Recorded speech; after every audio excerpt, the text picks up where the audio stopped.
At ganito ka nga magbalat ng grapes. Kailan ka pa makakakain? Umiiyak na yung anak mo, hindi mo pa nababalatan yung grapes mo. Mano-mano. Alam mo, may tuturo ako sa'yo. Ito lang naman ang automatic grape peeler natin guys na talagang magpabago ng aking buhay sa pagkain ng grapes. Automatic grapes. Lalagay lang natin ganyan. Siyempre tatapan natin. Ganyan lang siya kadali. Siyempre lalagay na natin itong kanyang motor. Ayan na siya yung grapes nasa loob na, diba? Dali lang, nagluluto ako pinakbet. So, ito na ang ating pansalo guys. Ayan, nakita nyo, tingnan nyo maigay kung anong gagawin itong ating grape peeler na sobrang love na love ko to. Ito talaga yung pinaka-paborito ko nabili natin online. Pero nandyan ang dalawang option niya, titingnan mo yan. Meron dyan jug at saka discharge. So, syempre yung jug, ang pipindutin natin para mabalatan ang mga grapes na yan.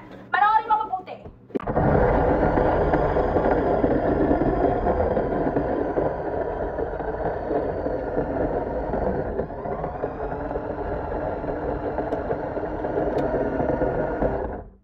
Nakita mo yun? Nababalatan sila na pupunta dito yung mga balat na iiwan lang yung mga grapes doon. Sa pa.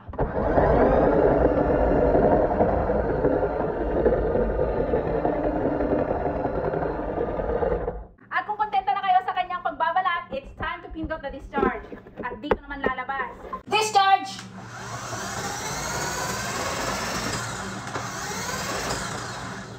Kita mo yan? At ito na nga ang ating nabalatang grapes, guys. Nakita mo?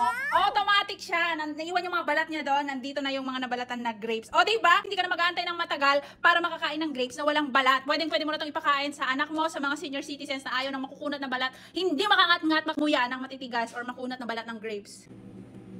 O, diba? Hindi naman siya 100% na nabalatan, mga 98%. Pero pwede na to kaysa naman doon sa napakakunat na balat ng grapes. So, hindi siya nabalatan. Ayan siya, oh. Ang ganda. Diba? Game changer siya.